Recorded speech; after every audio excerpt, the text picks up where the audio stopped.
The challenges for jazz education are the same as they've ever been, which is their students, and sometimes the directors, are scared about improvising. It's spontaneous, it's in the moment. There may not be any rules, but there's a feeling existing that I'm going to be judged on what I play or sing, therefore it should really be good the first time out. And so there's a level of expectation that sets up a lot of tension. And my primary mission as an educator is to help those students and the educators find ways to explore improvisation that allow them to relax and to contribute what they have to offer right then and there without being intimidated, so that we can figure out where to go from there.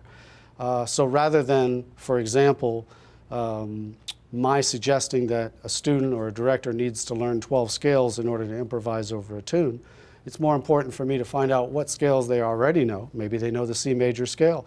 With the C major scale, I can have them playing over Meditation by Antonio Carlos Jobim in 3 minutes, and they will sound great. So it's much more important for me to find the entryways that allow people to discuss, to find out, to discover that they're already improvisers. The question is, over what level of vocabulary?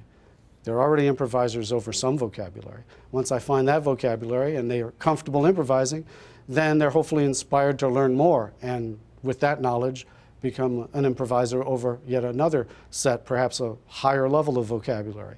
But I've never met a musician who doesn't already have the vocabulary to improvise.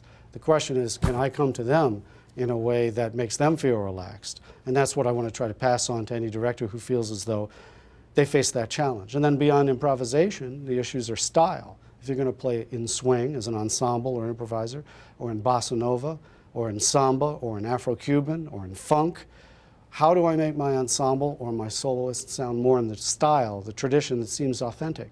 And sure, you could spend a lifetime pursuing it, and you can, but there are ways of starting that style that can really change the authenticity tremendously right at the outset.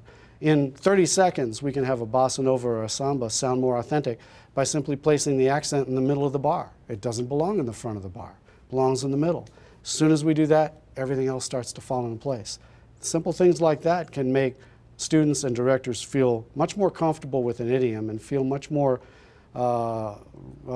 vested in the style of a piece of music as a soloist and as an ensemble without having to obtain a doctorate in samba. It's very important to be able to get right down to the essence of what really can change, make the most positive change in the shortest period of time. From there, then people are feeling good, they're feeling positive, they're ready to experiment, and you can continue to grow and experiment for a lifetime. If you overwhelm them with details at the beginning, they'll shut down and quit before they leave middle school.